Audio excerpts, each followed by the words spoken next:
when I looked at my phone, there was like faces in the pictures around me, and my phone would just take pictures by itself, and when I would look at the picture, it would be a picture of me in it with these weird looking freaky like faces in different colors, neon green and white. And okay, at that point I was beside myself. I think I was actually in a state of shock.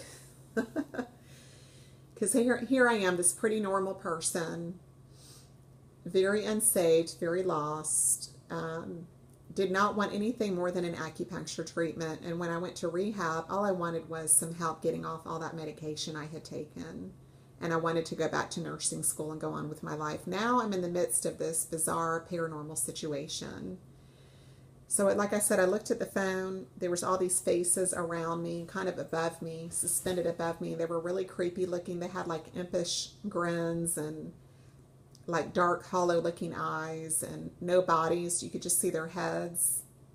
And I tried to show my parents. They didn't believe me. They couldn't even see what I was talking about. So I thought maybe I am crazy. Maybe I've gone crazy. Maybe I'm hallucinating. So it was at that point that I went to a psychic community for help. I went back to a psychic in hopes that maybe they could enlighten me. And I really didn't get anywhere with them. Those red welts would start reappearing all over my body when I went to this particular town. It's actually a town called Casadega, north of Orlando. And, you know, I think they were basically just charlatans. I don't think they were for real. And if they are, then they're divinating, which is not of God. So I do think it made the demonization worse. I still didn't think I was dealing with demons at this point. I just thought that it was in a type of negative, dark energy. And so I think that's all I'm going to say for now. That's the beginning of my very long testimony. I'll try to break it up into 30 to 35 minute segments. And I really don't know what else to say. It was just a really traumatizing experience, very bizarre, very surreal. I will say this, I think that that person, the acupuncturist, when he put the needle in my forehead, right in between my eyes, I think he activated my third eye. And I don't really like to use that term because it's satanic, but I think that there's a part of our brain called the pineal gland that he somehow knew how to manipulate.